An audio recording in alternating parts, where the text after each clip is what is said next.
Ayos na? Ha? Ayos na? Uy. Lo. Ayos na yan? Ha? Ha? Ano ginagawa mo dyan? Ayusin mo yan. Ayusin mo na ang paghagod yan.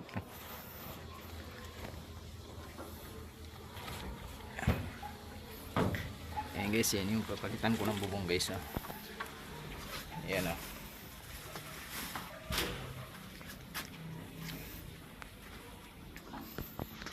Guys, yan yung waterproofing namin guys. So, yan o. Ang laki. Hindi kasya dito yung isang timba eh. Dami pang tilapia guys o.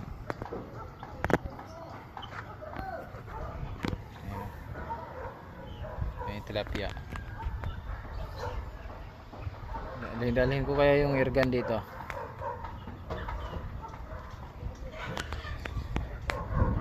Kanina lo, may nakita ko akong bangus dito kanina lo ah.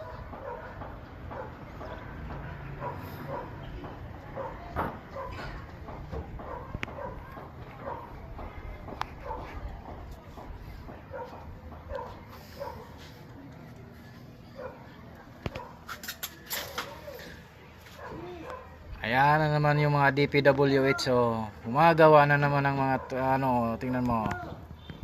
Yan. Baka kumita na naman dito si ano nga yung pangalan nun? Ayan o. Ayan mga ginagawa nilang mga plug control. Ayan o.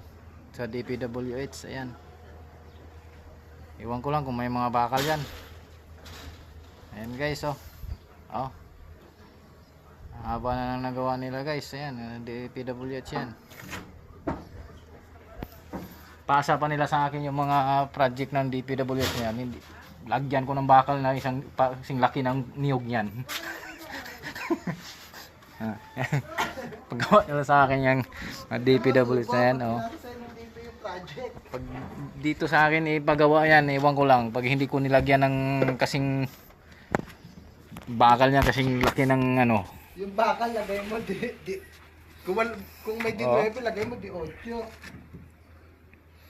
Kaya marami talagang yung mayaman dyan, you know. Uy, may bakal kaya yan? Nakisali ka pa talaga sa issue ng DP ano? Siyempre kasama tayo dyan sa paggawa niyan ano yan yung mga tax natin diyan kinukuha yan di tayo ang kasama tayo dyan medyo malayo lang kasi guys. Bukas nalapit ko. Ayan flood control guys, DPWH. Ayan ayan may mga backhoe pa guys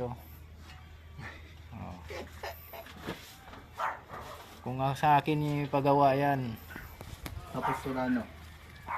yung bakal na gagawin ko yan, hindi kayo manghihinayang yan.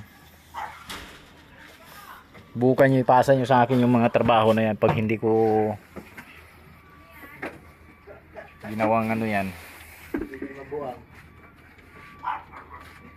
Wala. Tik-tik nyo, puro cement. Garantisado yan ang yan bago masira yan mga ilang taon? 100 years yan. Mga 100 years patay na tayo lahat.